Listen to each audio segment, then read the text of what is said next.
أعوذ بالله من الشيطان الرجيم. بسم الله الرحمن الرحيم. السلام عليكم ورحمة الله. Dans cette vidéo, nous allons faire la correction d'un sujet d'examen de l'Université de Webzouar, module structure machine, deuxième semestre pour l'année universitaire 2014-2015. Voilà l'énoncé de l'examen. Un exercice sur les circuits séquentiels. Il nous donne un schéma d'un circuit séquentiel, un logigramme qui est composé de trois bascules T, T0, T1, T2, commandé par un signal X. Les équations des entrées des bascules sont T0 égale 1, T1 égale X bar Q0 plus X Q0 bar, T2 égale X bar Q1 Q0 plus X Q1 bar Q0 bar. Les questions sont: dresser la table de vérité de ce circuit avec les variables d'entrée X, Q2, Q1, Q0.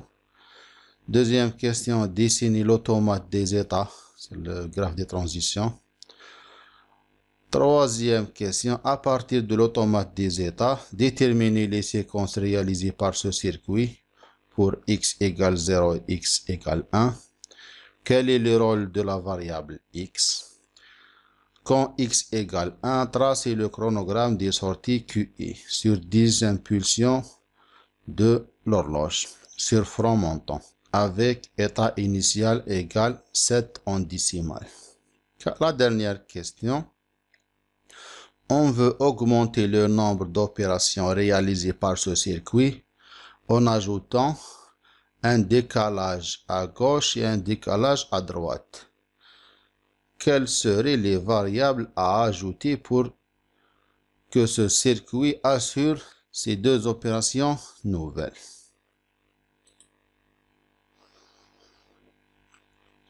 Deuxième exercice sur les mémoires. On dispose d'une machine dont le bus d'adresse est sur n bits et le bus de données est sur 8 bits. La mémoire est composée d'un module mémoire vive de 16 kg x 8, c'est-à-dire 16 kg lignes x 8 colonnes, et d'un module mémoire ROM de 8 kg x 8. Question 1. Quel est le nombre de bits n nécessaires de bus d'adresse? Justifiez votre réponse. Deuxième question. Faites l'étude de la mémoire vive RAM en utilisant des circuits de 8 kg x 4. Troisième question. Faites l'étude de la mémoire ROM en utilisant des circuits de 4 kg x 8. Quatrième question. Donnez le schéma global. Cinquième question. Déterminez le domaine en hexadécimal des adresses pour chacune des circuits utilisés dans la mémoire vive et la mémoire ROM. Et la dernière question, peut-on augmenter la capacité de la ROM? Si oui, de combien? Exercice suivant, c'est un exercice sur la machine pédagogique. Soit un programme P écrit en assembleur. Voilà le programme P. Donnez le contenu de l'accumulateur et le contenu des adresses A, B et X à la fin de chaque instruction. Au début de ce programme, on a la valeur de la variable A égale A minuscule, B égale B minuscule et X égale X minuscule. Que calcule ce programme? Question suivante. Donnez une solution équivalente à la solution trouvée qui permet de minimiser le nombre d'instructions. La dernière question. Écrire le programme P' correspondant. Commençons par la solution du premier exercice. Voilà le schéma du circuit séquentiel, le logigramme du circuit qui est commandé par un signal X composé de trois bascules T, T0, T1, T2. Les équations de chaque entrée de bascule sont données. Première question, dresser la table de vérité de ce circuit avec les variables x, q2, q1, q0. C'est la table caractéristique. Donc cette table contient quoi? Contient la colonne x, q2, q1, q0. C'est l'état présent. Donc ces 4 colonnes sont remplies par toutes les combinaisons possibles. Donc j'ai 4 colonnes, donc 16 combinaisons possibles. De 0, 0, 0, 0 jusqu'à 1, 1, 1, 1. Puis j'ai les entrées des bascules T1, T2, T0 sont remplies selon les équations de chaque entrée. Et la dernière partie, c'est l'état suivant. C'est Q2+, Q1+, Q0. Donc je vais commencer par le remplissage de T0. T0 à quoi est égal? Est égal à 1 fixe. Remarquez, T0 égale 1. Donc T0 égale 1, tout simplement. Maintenant, T1, à quoi est égal? Est égal X bar Q0 plus X Q0 bar. C'est un XOR entre X et Q0. C'est-à-dire, lorsque ces deux variables sont différentes, T1 égale 1. Voilà, entre X et Q0. Donc, remarquez, 0, 0, elles sont égaux. Donc, c'est un 0. 1 et 0, elles sont différentes. Donc, 1, 0, 0, elles sont égaux.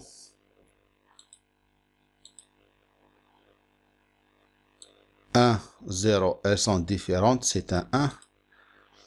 Donc, avec la même méthode, je vais compléter le remplissage. Maintenant, T2, à quoi est égal? X bar Q1, Q0 plus X Q1 bar Q0 bar. Je vais commencer les calculs. Donc, dans cette moitié où X égale 0, donc X bar égale 1 fois Q1, Q0. Donc, cette partie sera annulée parce que X égale 0. Donc, dans cette moitié, sont les 8 premières lignes. T2 égale Q1, Q0. Tout simplement. Donc, 0 fois 0 est égal 0. 0 fois 1 est égal 0. 1 fois 0 est égal 0. 1 fois 1 est égal 1. Donc, je vais compléter le remplissage des 8 premières lignes de la même manière. Maintenant, dans la deuxième moitié, où x égale 1, donc 1 bar, donc c'est égal 0, donc cette partie sera éliminée. Donc, T2 égale que 1 bar, que 0 bar. Donc, dans cette deuxième moitié, T2 égale que 1 bar, que 0 bar. C'est-à-dire 1 fois 1 est égal 1. 1 fois 0 égale 0.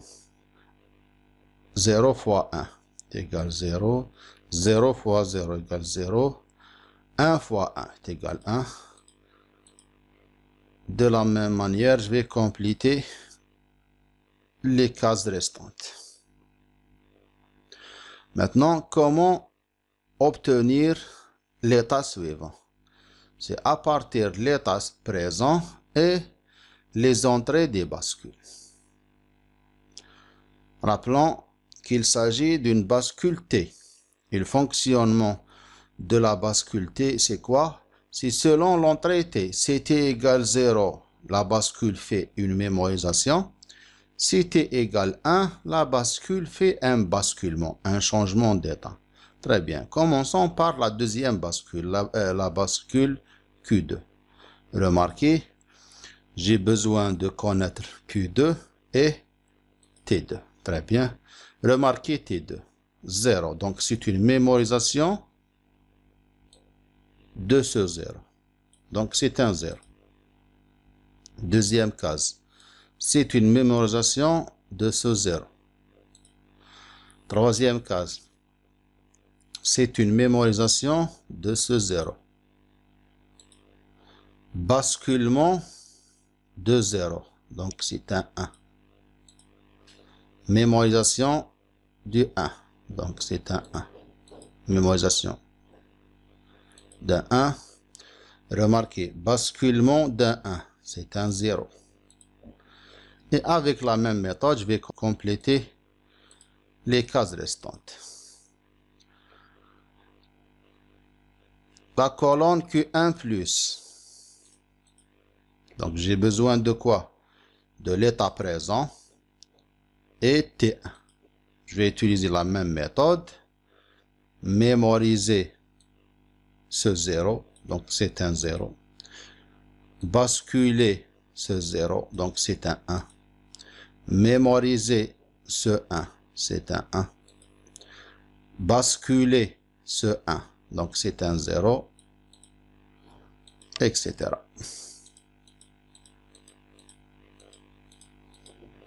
La dernière colonne, c'est Q0 plus. Donc, j'ai besoin de Q0 et T0. Très bien. Même méthode. Basculer ce 0. Donc, c'est un 1. Basculer ce 1. C'est un 0, etc.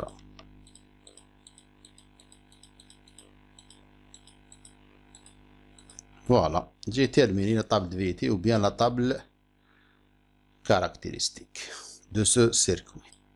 Question suivante. Graphe de transition.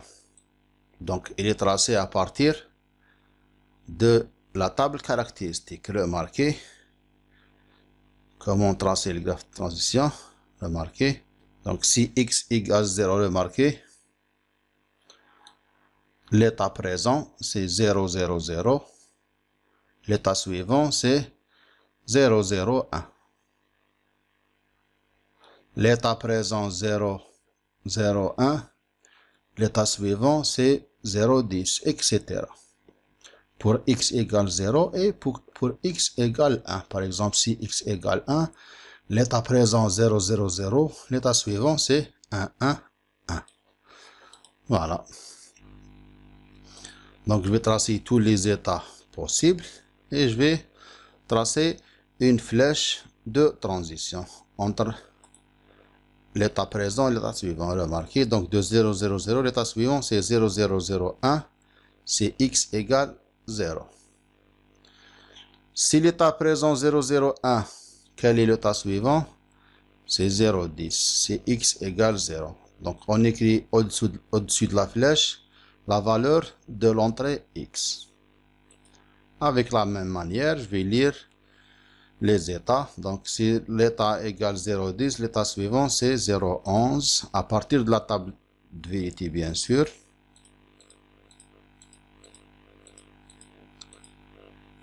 Même chose si x égale 1. Donc, de 0, 0, l'état suivant, c'est 0, c'est 1, 1, 1. Au-dessus de la flèche, on écrit la valeur de l'entrée x. Si l'état présent 0, 0, 1, quel est l'état suivant? C'est 0, 0, 0. Si l'état présent égale 0, 10, l'état suivant c'est 0, 0, 1.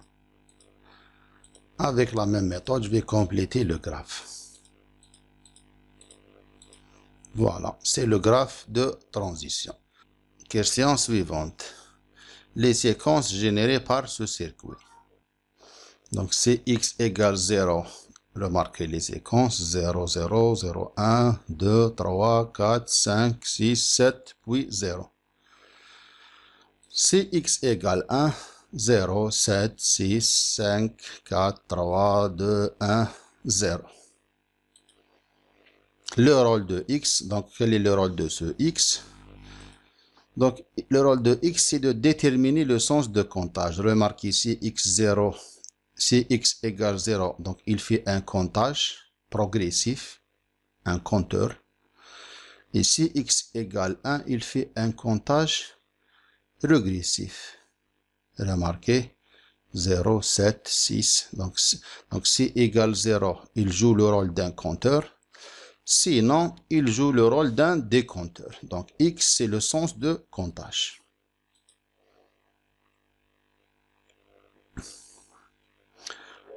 troisième partie de cette question. Le chronogramme des sorties QI, donc c'est Q0, Q1, Q2, quand X égale 1, sur 10 impulsions d'horloge en franc montant.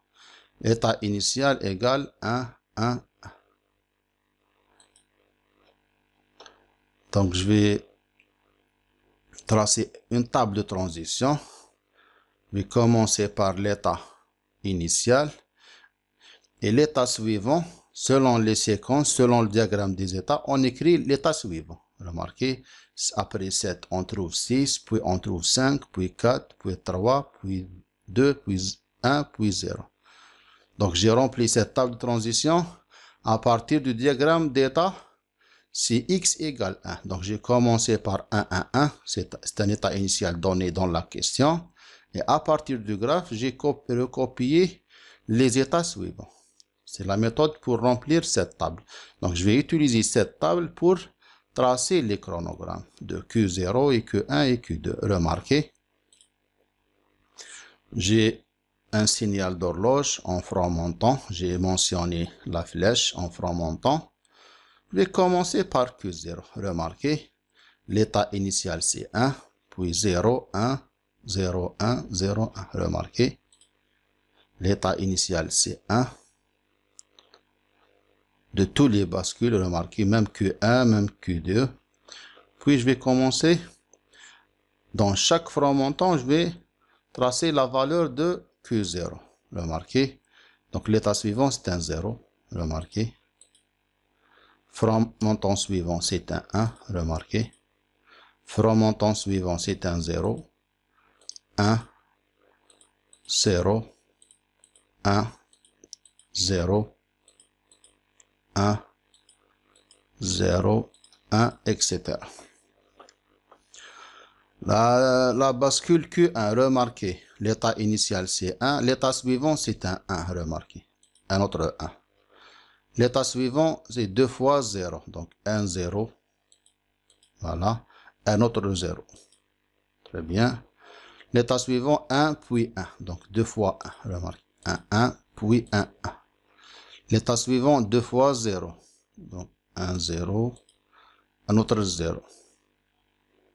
Je peux compléter le tracement sans voir la table, c'est 2 fois 0, 2 fois 1, puis 2 fois 0, puis 2 fois 1, etc. Remarquez. La bascule Q2, l'état initial c'est un 1, puis je vais ajouter 3 1 successifs. Remarquez, 1, 1, un deuxième 1, un troisième 1. L'état suivant c'est quoi? 0, 0, 0, 0, 4 fois 0, remarquez. 1, 0, deuxième 0, troisième 0, quatrième 0. L'état suivant, c'est 4 fois 1. Donc, 1, deuxième 1, troisième 1. Je peux ajouter le quatrième 1. Voilà, c'est le chronogramme des sorties QI. Question suivante. Le nombre de variables ajoutées pour augmenter le nombre d'opérations. Si on ajoute deux opérations, un décalage à gauche et un décalage à droite, alors on obtient 4 opérations réalisées par ce circuit. Compteur plus décompteur plus registre à décalage à gauche plus registre à décalage à droite. Donc 4 opérations. Donc pour coder 4 opérations en binaire, il nous faut, quel est le nombre de variables? Je vais calculer ln4 sur ln2. On obtient 2. Donc il nous faut 2 variables pour coder 4 opérations. Et on a une variable x. Donc, il faut ajouter combien de variables? Il faut ajouter une autre variable, par exemple y. Voilà, donc il faut ajouter une autre variable. Parce que j'ai une variable x. Solution de l'exercice 2. Donc, c'est un exercice sur les mémoires. Donc, on dispose d'une machine dont le bus d'adresse est sur n majuscule bit et le bus de données est sur 8 bits. La mémoire est composée d'un module mémoire vive 16 kg x 8 et un module mémoire ROM de 4 kg x 8. Première question, quel est le nombre de bits n nécessaires de bus d'adresse? Justifiez votre réponse. Donc, le nombre de bus d'adresse nécessaires. Donc, le nombre de bits dépend directement du nombre de mots mémoire dans cette mémoire. Donc, il faut savoir quel est le nombre de mots mémoire. Donc, le nombre de lignes mémoire, c'est le nombre de mots mémoire. C'est le nombre de mots de la RAM et le nombre de mots de la ROM. Donc, la RAM contient 16 kg mots, 16 kg lignes. Et la ROM contient 8 kg lignes. Donc, la totalité des lignes mémoire est 24 kg. Donc, à quoi est égal 24? C'est 3 fois 8, c'est 3 fois 2 puissance 3 fois kilo, c'est 2 puissance 10 est égal 3 fois 2 puissance 13. Donc, c'est le nombre de lignes mémoire de cette mémoire centrale. Donc, le nombre de bits du bus d'adresse dépend de cette valeur. Donc, pour calculer le nombre n majuscule est égal à ln, ce nombre sur ln2. Remarquez, ln de 3 fois 2 puissance 13 sur ln2 est égal 14, donc on prend toujours le nombre entier supérieur, donc est égal 15 bits. Donc cette équation n'est pas exacte. Donc le résultat exact c'est 14, quelques chiffres après la virgule, et on fait un arrondissement vers le nombre entier le plus supérieur, donc c'est 15 bits. Donc on a 15 bits dans le bus d'adresse de cette mémoire centrale. Donc n majuscule est égal 15 bits. Deuxième question. Étude de la RAM de 16 kg x 8 en utilisant des circuits de 8 kg x 4. Donc je vais tracer ou bien détailler le contenu de cette RAM en utilisant des boîtes de 8 kg x 4. Donc, je vais calculer tout d'abord le nombre de boîtes nécessaires pour réaliser cette RAM. Le nombre de circuits en série. Donc, je vais calculer le nombre de boîtes en série. NS est égal taille d'une ligne de la RAM sur taille d'une ligne de la boîte. La boîte, c'est le circuit utilisé. Donc, taille d'une ligne est égal 8. Remarquez, 8. Taille d'une ligne de la boîte est égale. Donc, j'ai besoin de 2 boîtes en série. Très bien. Le nombre de circuits en parallèle. NP, c'est le nombre de lignes de la RAM sur le nombre de lignes de la boîte. Donc, est égal 16 kg sur 8 kg est égal 2. Donc, j'ai besoin de 2 boîtes en parallèle. Donc, le nombre global de boîtes utilisées, c'est le nombre en série fois le nombre en parallèle est égal 2 fois 2 est égal 4. Voilà. Donc, j'ai besoin de 4 boîtes de 8 kg pour réaliser cette RAM de 16 kg fois 8. Très bien. Maintenant, je vais schématiser la solution de cette RAM. Donc, voilà. J'ai 4 boîtes, remarquez, 2 en série, 2 lignes en parallèle. Chaque boîte contient un bus d'adresse, une commande type select, une commande RW pour désigner le type d'opération, lire, écriture, un bus de données, etc. Voilà la commande RW bar. Elle est connectée avec toutes les boîtes, remarquez, pour déterminer le type d'opération, lecture ou bien écriture. Le bus de données, remarquez, le bus de données global, c'est sur 8 bits, donc de D0 jusqu'à D7. Et chaque boîte possède un bus de données de 4 bits. Donc, cette colonne possède un bus de données sur 4 bits. Voilà, remarquez, les flèches sont dans les deux sens pour faire la lecture et l'écriture. Et autres 4 bits de la deuxième colonne pour les bits du poids faible de bus de données, de D0 jusqu'à D3. Très bien. Qu'est-ce qu'il me reste? Le bus d'adresse. Donc, le nombre de lignes dans chaque boîte est 8 kilo lignes. Donc, quel est le nombre de bus d'adresse de chaque boîte? C'est ln 8 kg sur ln2. C'est ln2 puissance 13 sur ln2. On trouve 13 bits. Donc, pour adresser chaque boîte, il nous faut 13 bits. Remarquez. De A0 jusqu'à A12. C'est 13 bits pour adresser chaque boîte. Remarquez. Remarquez, j'ai 13 bits comme bus d'adresse pour chaque boîte. Remarquez. Très bien. Et pour sélectionner, il s'agit de quelle ligne? Est-ce que la première ligne et la deuxième ligne? Donc, j'ai besoin d'un autre bit, c'est le A13. Pour spécifier, il s'agit de quelle ligne? Donc, je vais utiliser un décodeur de 1 vers 2. Donc, c'est une chip select pour activer le décodeur.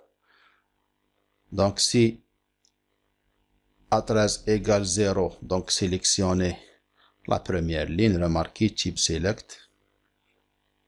Et si A13 égale 1, sélectionnez la deuxième ligne, le chip select de la deuxième ligne. Voilà, et CS, c'est le chip select de la RAM en totalité. Voilà, c'est le schéma global de cette RAM.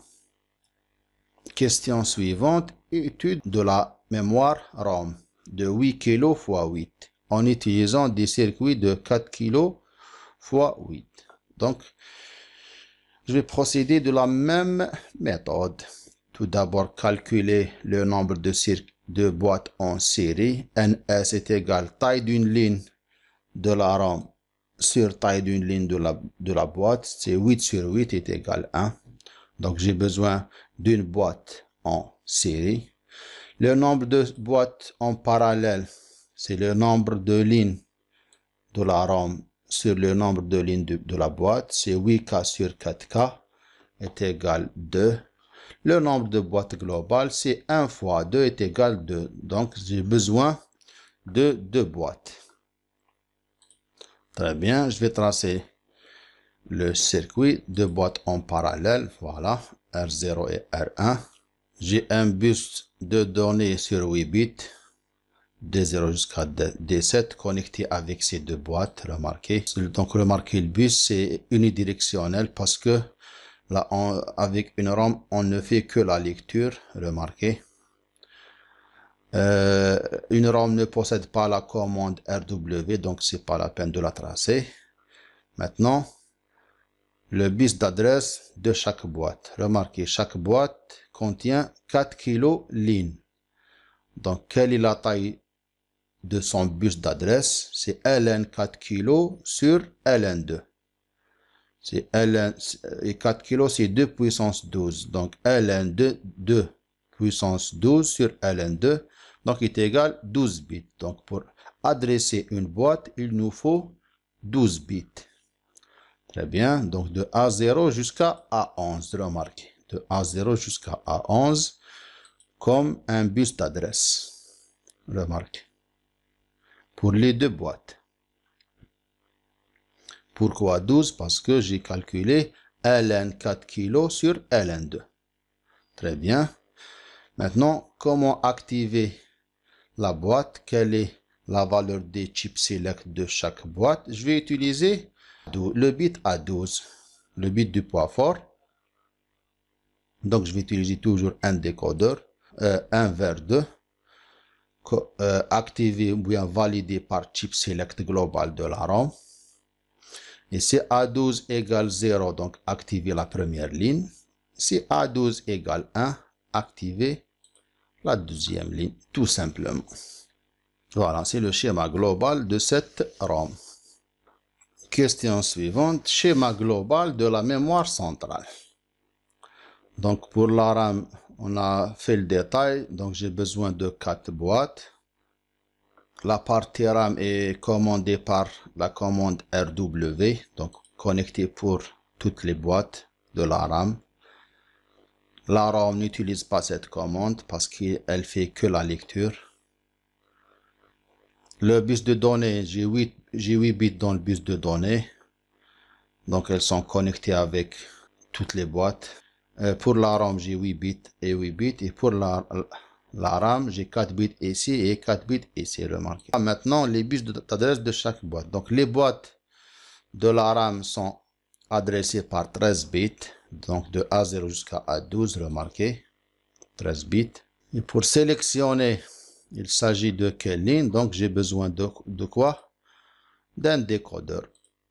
Remarquez, l'entrée de ce décodeur, c'est A13. Si A13 égale 0, donc sélectionnez la première ligne. Si A13 égale 1, sélectionnez la deuxième ligne de la RAM. Pour sélectionner la RAM ou bien la ROM, sélectionner quelle mémoire, j'ai besoin d'un autre décodeur qui a comme entrée A14. Et la commande type select pour activer ce décodeur. Donc, si A14 égale 0, donc activer le premier décodeur, c'est-à-dire activer la RAM. Et si A14 égale 1, activer la ROM. Maintenant, je vais passer à la partie ROM. Donc, elle est adressée par 12 bits seulement, donc de A0 jusqu'à A11, remarquez. Voilà. Pour sélectionner quelle boîte, est-ce que la première boîte ou bien la deuxième, quelle ligne, donc j'ai besoin de la ligne A12. Remarquez, j'ai utilisé un décodeur qui a comme entrée A12. Donc si A12 égale 0, activez la première ligne. Si A12 égale 1, activez la deuxième ligne. Très bien.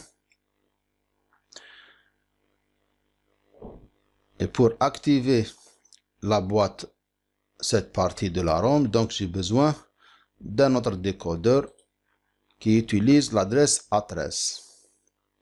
Et ce décodeur est activé par la deuxième sortie de ce décodeur, remarquez. Donc si A13 égale 0, donc activez cette ROM. Si A13 égale 1, donc cette ligne, elle est libre. Donc ne rien activer. Voilà le schéma global de cette mémoire centrale. Donc remarquez, j'ai une partie non utilisée dans cette mémoire centrale.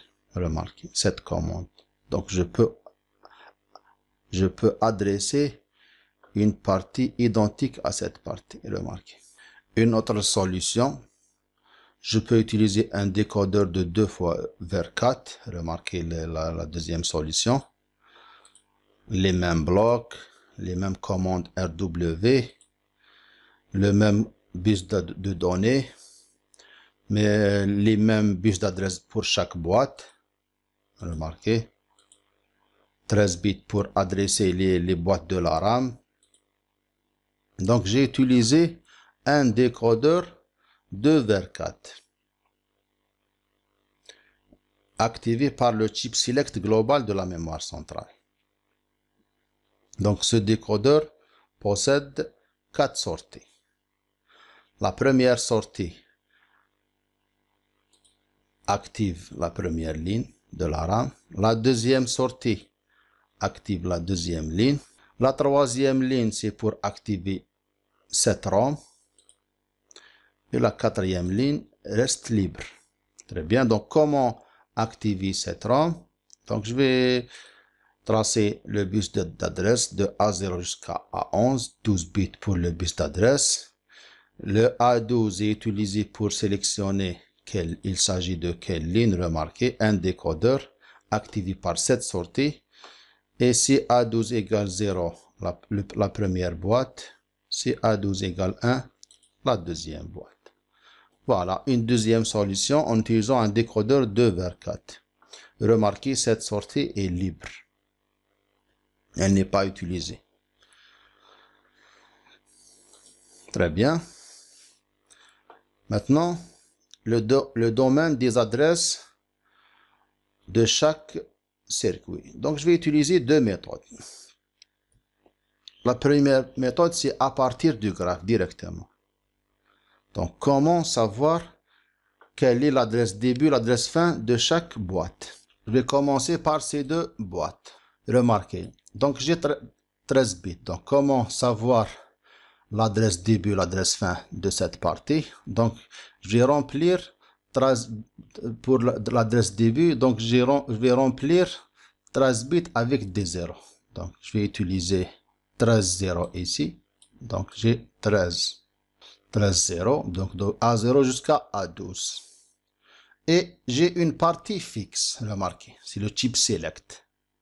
Donc la partie fixe, donc ces deux blocs sont activés si A13, A14 égale 0, 0. Donc cette sortie est activée dans le cas 0, 0.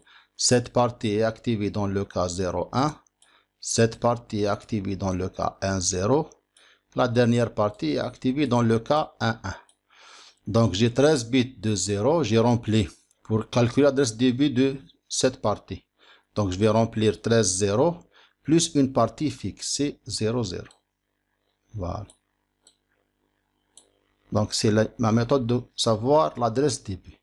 Pour savoir l'adresse fin de cette partie, donc je vais remplir 13 1 et la partie fixe 0, 0. Voilà. C'est la méthode utilisée pour calculer l'adresse début, l'adresse fin de chaque bloc. Donc, remarquez, pour chaque bloc, son bus d'adresse est sur 13 bits. Donc, je vais remplir 13 fois 0, plus une partie fixe. Remarquez la partie fixe de ce bloc. C'est 0, 1. Donc, la partie fixe, c'est 0, 1. Voilà. L'adresse fin, c'est 13, 1. La partie fixe, c'est 0. Voilà, c'est l'adresse fin de ce bloc. Pour savoir quelle est l'adresse début de ce bloc, remarquez le bus d'adresse. C'est sur 12 bits. Donc, je vais utiliser 12 0. Maintenant, la partie fixe. Donc, A12. Cette partie activée, c'est A12 égale 0. Donc, j'ai une partie fixe égale 0. C'est le A12. En plus, la ROM est activée dans quel cas? Dans le cas 1, 0 de A14 et A13. Donc 1, 0.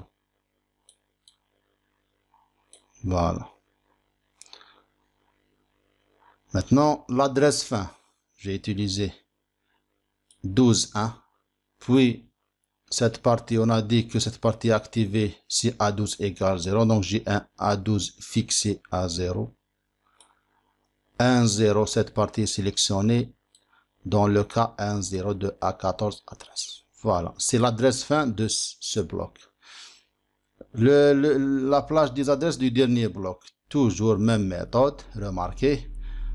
12, 12, 0, remarquez. A12 à quoi est égal? Remarquez A12. Donc ce bloc est activé si A12 égale 1. Donc j'ai un 1 ici. A13, A14 à quoi est égal? C'est 10. Donc 1, 0. Voilà. Ici j'ai 12 bits. Pour calculer l'adresse fin, 12, 1, 1, 0, 1. Cette partie est fixe.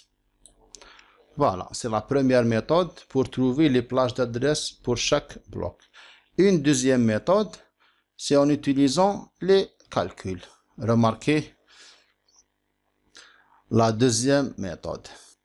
Donc, puisque C00 et C01 représentent le premier bloc. Donc, l'adresse début commence toujours par 000 dans tous les bits. Donc, 00 en hexadécimal. Pour calculer l'adresse fin, je vais utiliser la règle suivante. Remarquez, j'ai une règle. L'adresse fin est égale nombre de lignes plus adresse début moins 1. Donc, c'est une règle à apprendre par cœur. Donc, adresse fin égale nombre de lignes plus adresse début moins 1. Très bien. Est égal. Nombre de lignes du premier bloc, c'est quoi? C'est 8 kilos. Plus adresse début. L'adresse début, on a dit que c'est 0. Moins 1 est égal 2 puissance 13 moins 1 est égal 1 jusqu'à est égal 1FFF.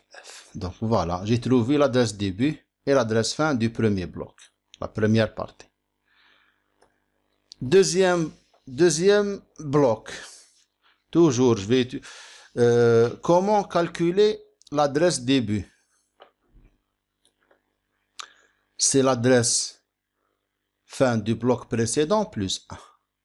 Pour trouver l'adresse début du deuxième bloc, c'est l'adresse fin du bloc précédent plus 1 est égal 1FFF plus 1 est égal 2000 en hexadécimal.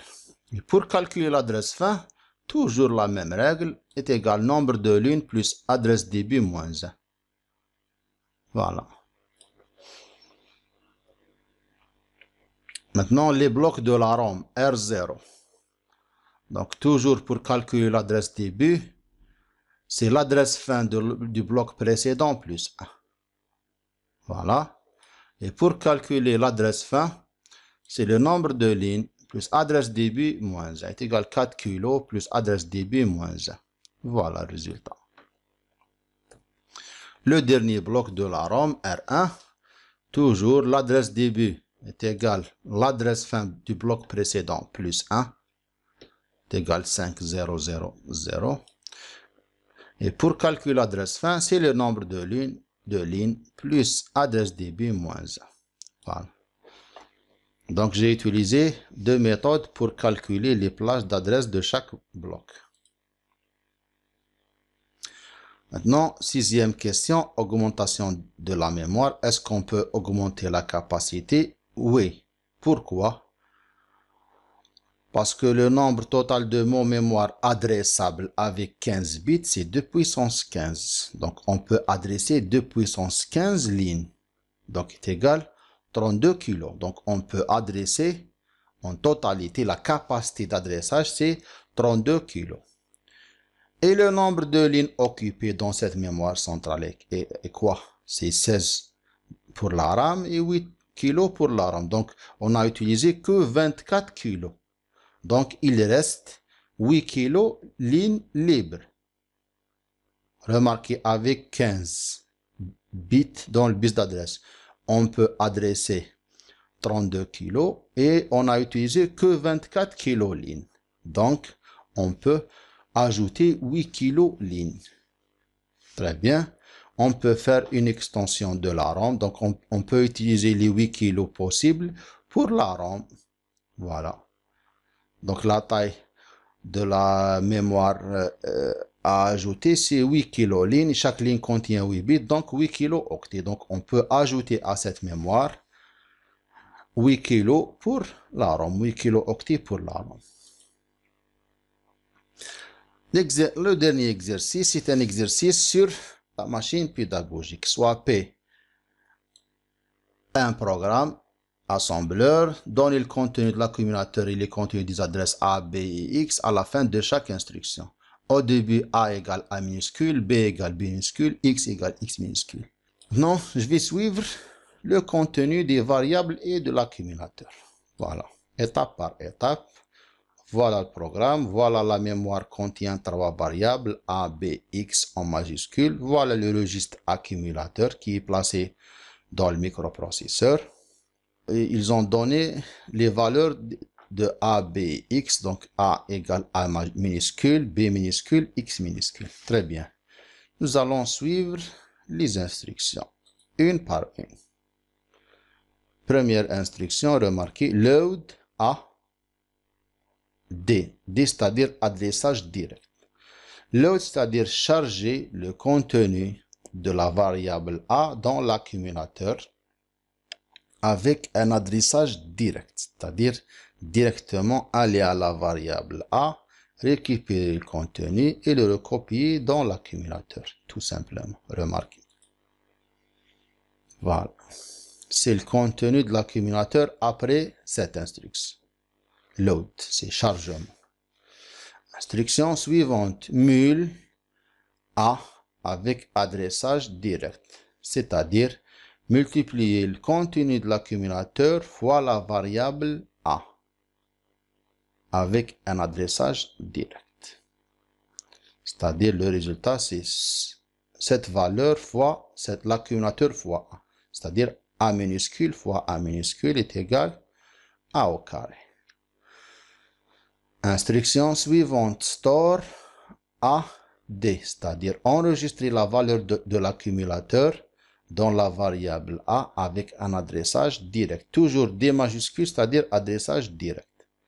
C'est-à-dire enregistrer cette valeur dans la variable A. Directement, A au carré sera stocké dans A. Très bien. Et l'ancienne valeur de A est écrasée, bien sûr. Instruction suivante. Load B. Ah, j'ai oublié d'ajouter un D ici, c'est un adressage direct. Donc, load B, c'est charger la valeur de B dans l'accumulateur. Remarquez. Et l'ancienne valeur de l'accumulateur sera écrasée. Très bien. Instruction suivante. Mul B avec adressage direct. Mul B avec, c'est-à-dire multiplier le contenu de l'accumulateur fois B. Et le résultat sera stocké dans l'accumulateur, bien sûr. Donc, c'est B fois B, donc c'est B au carré. Instruction suivante. Store B, c'est-à-dire enregistrer cette valeur de l'accumulateur dans l'adresse B. Voilà. Et l'ancienne valeur de la variable B sera écrasée, bien sûr. Instruction suivante. Mul A, c'est-à-dire multiplier le contenu de l'accumulateur fois le contenu de la variable A. Et le résultat sera stocké dans l'accumulateur toujours. C'est-à-dire A au carré fois B au carré. Voilà, dans l'accumulateur. Instruction suivante. Mul 2 immédiat, c'est-à-dire multiplier le contenu de l'accumulateur par la valeur 2. C'est un adressage immédiat, c'est-à-dire 2, ce n'est pas une adresse, c'est une valeur utilisée directement dans les calculs. C'est-à-dire 2 fois B au carré fois A au carré. Voilà. Instruction suivante. Store X. Adressage direct, c'est-à-dire enregistrer cette valeur de l'accumulateur dans la variable X. Voilà. Très bien. Instruction suivante. Load B. Charger B. Donc B à quoi est égal? B au carré. Donc charger ce B au carré dans l'accumulateur. Très bien. Instruction suivante. Mul B, c'est-à-dire multiplier l'accumulateur fois B. C'est-à-dire B au carré fois B au carré, c'est B à la puissance 4. Voilà. Instruction suivante. Store B. Enregistrer cette valeur dans B. C'est-à-dire B à la puissance 4 sera stocké dans B. Très bien. Instruction suivante. C'est load A. Charger A. Donc A au carré. Voilà. Instruction suivante. Multiplier fois A. Multiplier l'accumulateur fois A. C'est-à-dire A au carré fois A au carré est égal à la puissance 4. Instruction suivante. Sub, c'est soustraire, la soustraction X. Donc soustraire X. Voilà le nouveau résultat dans l'accumulateur. Instruction suivante. Add B.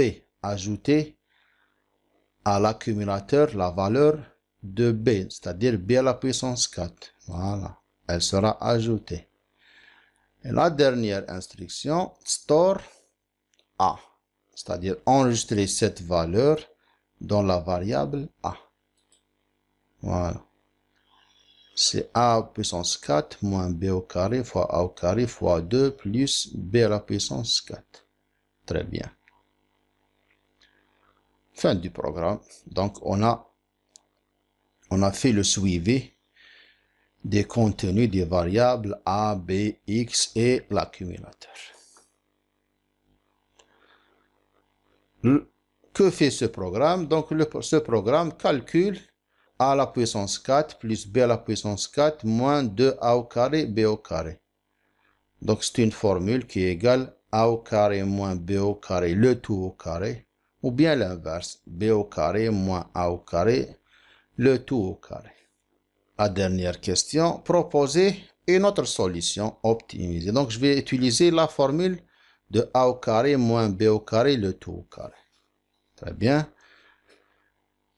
Donc, je vais utiliser un autre programme, optimiser. Donc, je vais calculer tout d'abord b au carré. Donc, je vais charger, donc remarquez, load b, donc j'ai chargé b. Multiplié fois b, donc je vais calculer b au carré. Store b, donc je vais enregistrer cette b au carré dans la variable b. Donc, j'ai déjà calculé b au carré à ce niveau. Maintenant, je vais calculer a au carré. Donc, remarquez, load a. Donc, j'ai chargé a. Mul a pour calculer a au carré. Sub b, donc a au carré moins b au carré. Store a. Donc, je vais enregistrer cette formule a au carré moins b au carré dans a. Mul a, c'est-à-dire pour calculer le tout au carré. Et enregistrer le résultat dans a. Voilà, un deuxième programme optimisé pour calculer la première formule en utilisant cette puissance. Voilà, j'ai terminé la résolution de cet examen. سبحانك اللهم وبحمدك اشهد ان لا اله الا انت استغفرك واتوب اليك.